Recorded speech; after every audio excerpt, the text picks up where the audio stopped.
Buonasera a tutti ragazzi, vi saluto. Un saluto a tutta la comunità senegalese, africana, insomma tutta la diaspora che vive sul territorio italiano. Ma faccio un applauso forte a tutti i follower che mi stanno seguendo sui miei canali YouTube e Facebook come sempre. Oggi ragazzi su questo video parleremo esclusivamente di partita IVA, il lavoro autonomo. Parleremo solo di partita IVA perché come avete visto ci sono due circolari INPS e l'Agenzia delle Entrate che hanno chiarito per le partite IVA le domande per il fondo perduto del sostegno bis, ma anche il circolare INPS che ha parlato per il piano Iskro. Ragazzi, il piano Iskro noi abbiamo sempre anticipato, parlando del piano Iskro nel 2020, quando c'era l'ex governo Conte.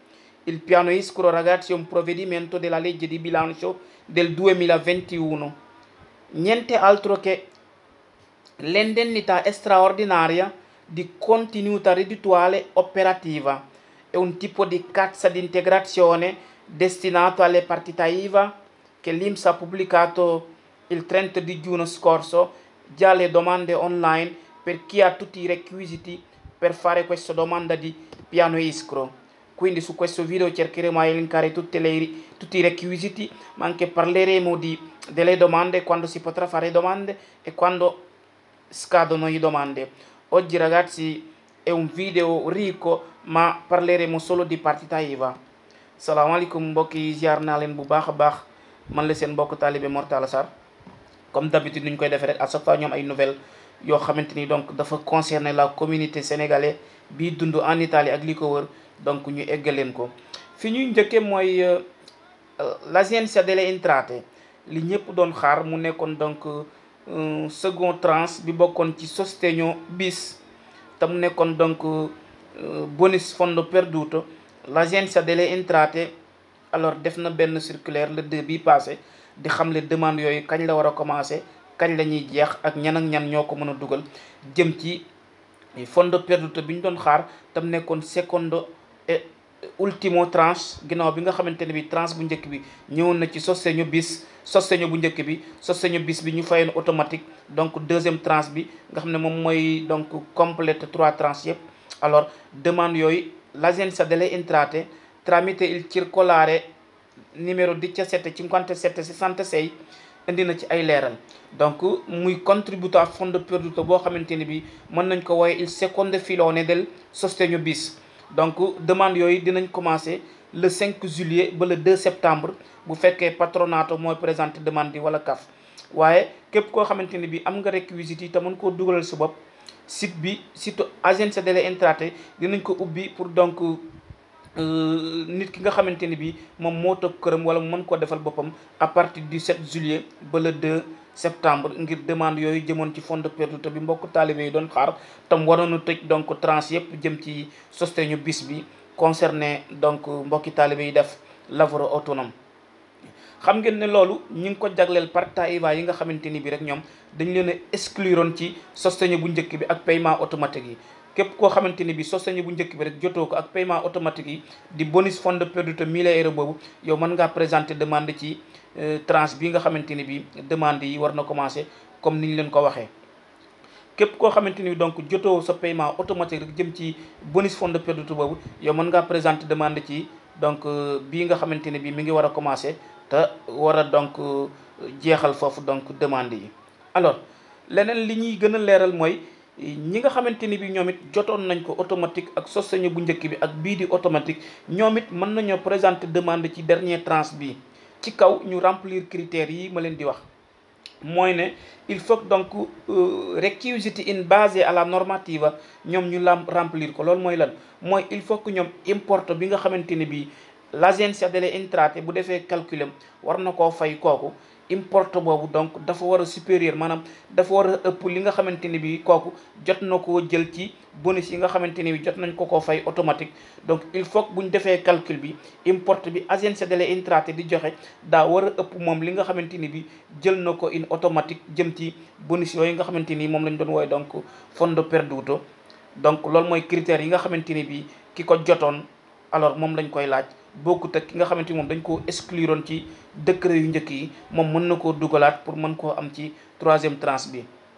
alors leneen li ñuy leeral mooy réquisites yi mooy il faut que sa facturato maanaam media mensile, maanaam li nga xamante ni mooy sa facturato media mensile, donc moom it ci période 1er avril 2020 ba le 31 mars 2021, donc inférieur ba 30% par rapport ak sa facturato medio mensile 1er avril 2019 ba le 31 mars 2020.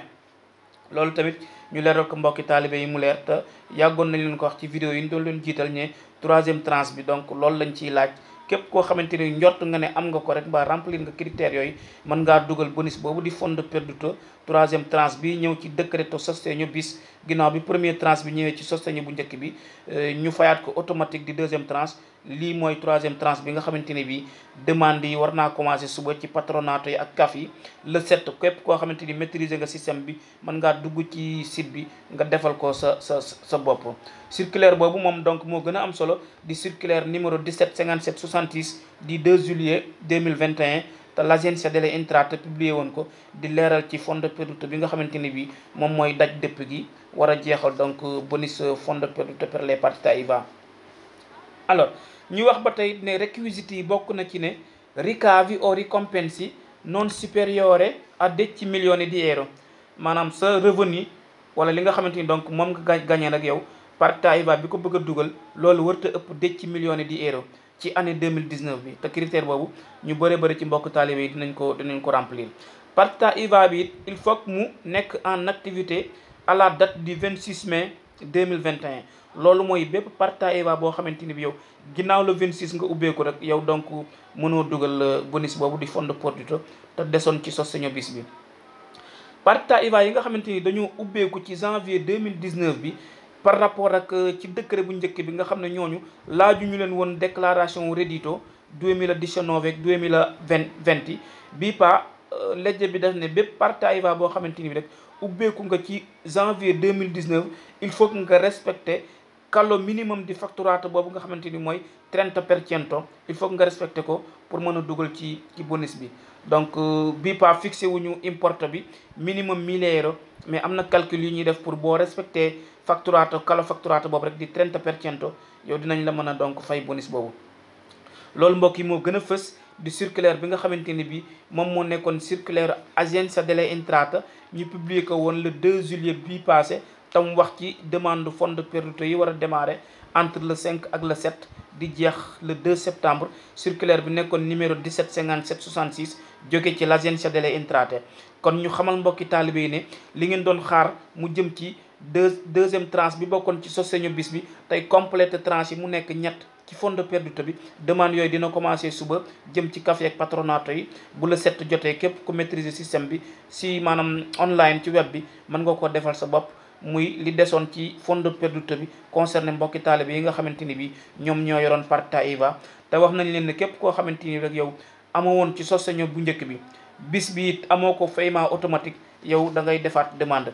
ñi ko amoon tamit ñoom it bu ñu respecté réquisites yooyu ñu leen wax rek ñoom it mën nañoo présenter waat demande, tenter seen chance xool ba xam IMS bu defee l'Agenzia delle Entrate bu defee calcul yi bu fekkee sa partite IVA remplir na critères yooyu yëpp, alors yow di nga mën a amaat ci tranche boobu noonu. wax nañ leen donc critères yi ak lépp li nga xamante ni moo ci aju comme réquisites yi. ñu wax ci il piano escrow ragazzi yàgg nañ cee waxtaan ak yéen ci 2020 bi depuis il governo Conte, te mooy piano bi nga xamante ni bi dafa prévaroon yóbbu lavoratori autonomi yi in cassa di integrazione. ñu wax ko mu tudd il piano escrow di l'indennità straordinaria di continuità reddituale operativa per i lavoratori autonomi che hanno i requisiti. alors requisiti yi nag lañ leen di limal. xam ngeen ne il piano escrow IMS génne na benn circulaire boobu moo ngi nekk circulaire numéro 94 du 30 juin 2021. moom moo leeral jëm ci piano escrow, maanaam xeetu cassa d'integrazione la goo xamante ni bi IMS da koo jagleel wàllu képp kuy def lavoratori autonome rek mën nga koo dugal, bu ko defee dinañ la ko fay ginnaaw boo remplir donc critères yooyu. ñu wax ne il piano escrow moo ngi ñëwoon ci lii ñuy wooye la legge di bilancio 2021. donc legge boobu moo ko prévaroon ci governo Conte. IMS donc lancé na demande yooyu depuis le 1er juillet képp ku am critères yi mën ngaa def demande bi. dina dem ba le 31 octobre pour ñu tëj demande yi foofu noonu. léegi piano escroc boobu ci ñetti at lañ koy fay ki nga xamante ni am na réquisites yi. prévoir nañ ko pour 2021 bi, prévoir ko 2022, prévoir ko 2023. loolu lépp circulaire bi leeral na ko. ginnaaw bi nga xamante ni donc remplir nga critères yëpp, alors mën nga dugal loolu ñuy wooye il piano escroc te ñu yàggoon leen ko wax depuis 2020 te ñu waxoon ko fi jëm ci parta IVA yi. te mu nekk benn genre xeetu cassa d'integrazione rek buñ bëgg a yóbbu lavoratore autonomie bi, ginnaaw bi nga xamante ni bii cassa d'integrazione ñoo ngi ko xamoon ci képp koo xamante ni donc yaa ngi def lavoro subordinato, maanaam opérateur buy liggéey am datore di lavoro. il piano escroc bi pa dafa prévoir donc cassa d'integrazione per le partite IVA. circulaire boobu xam ngeen ne donc comme ni leen ko waxee moom moo ko leeral. alors ñu wax ne il piano escroc ñu ngi ko jagleel ñi lavoratore autonome, bépp lavoratore autonome boo xamante ni rek yow da ngaa inscrire ci gestione separata INPS, mooy nga inscrire ci la gestione separata INPS di verser ay contributi ni mu waree. wax nañ ne tamit importe bi maanaam liñ ciy fay mi ngi toll ci 250 € ba 800 €, ça dépend ci sa partita IVA critères yi mu remplir pour ñu mën laa fay donc importe boobu mu nekk cassa d'integrazione bu ñu lay assurer pour chaque mois ba mu toll ci 6 mois ci ñetti at yi ñu leen di wax di 2021 2022 ak donc 2023. alors ñu wax ne réquisites yi mooy lii. il faut que donc yow titulaire boobu nga xamante ni yow yaa yor partita IVA boobu doon jëloo pensionné ci INPS, doo jël tamit reddito di cittadinanza. sa reddito annuale warta supérieur 8145 € ci année bi nga xamante ne bi moo précédé ngay def demande bi. maanaam bu fekkee damaa yor partita IVA bëgg dugal demande bi 2021, sama déclaration reddito 2020 warta ëpp 8145 € pour ma mën a donc dugal piano escroc di cassa d'integrazione.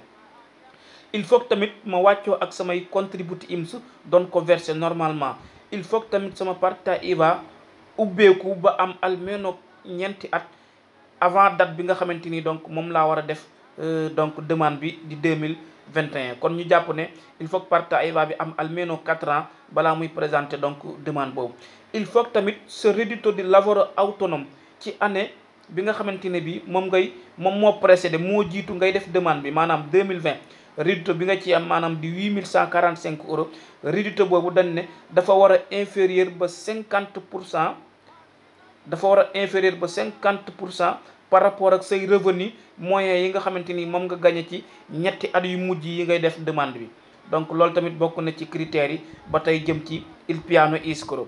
ñu fàttali rek ne il piano escroc donc xeetu cassa d'integrazione la buñ jagleel képp koo xamante ni bi rek yor nga partita IVA te nga donc remplir critères yooyu ñu leen di limal.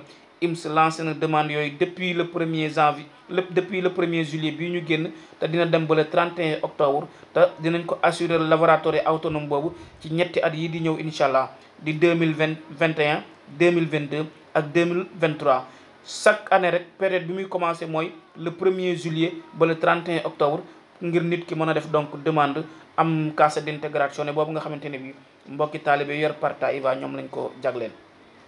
fi ñuy jeexale mooy InfoCig in my INPS doon nañ leen ko fi wax ci vidéo yee passé, mooy plateforme bi nga xamante ni bii INPS bëgg na koo tas ba mu tasaaroo ci italique yëpp jëm ci képp koo xamante ni rek da ngaa defoon cassa d'integrazione. léegi tramite sul sito INPS di nga mën a donc def chat, maanaam envoyé message ak benn opérateur bu nekk en ligne mu toppal la sa demande. ginnaaw bi nga defee demande bi te xamoo fi mu toll fayaguñ la ko, donc dinañ la mën a toppal cassa d'integrazione boobu tramite.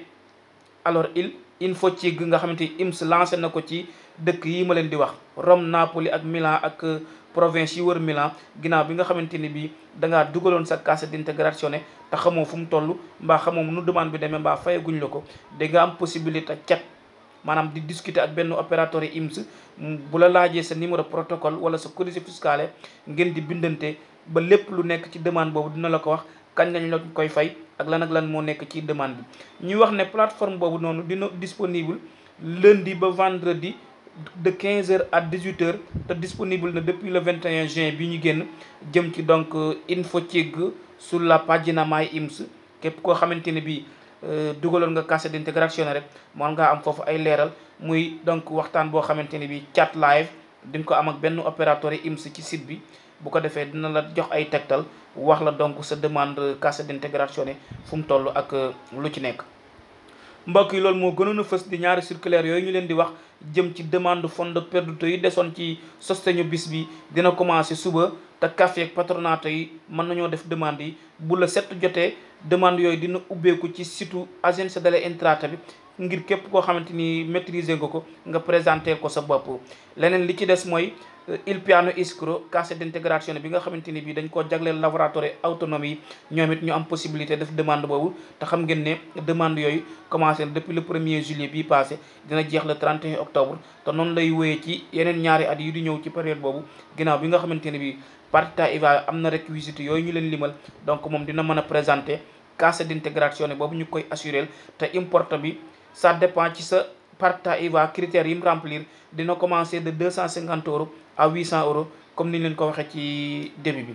ñu ngi leen di sant bu baax a baax di leen gërëm seen mbokku taalibe Mor Talla Sarr jërë ngeen jëf.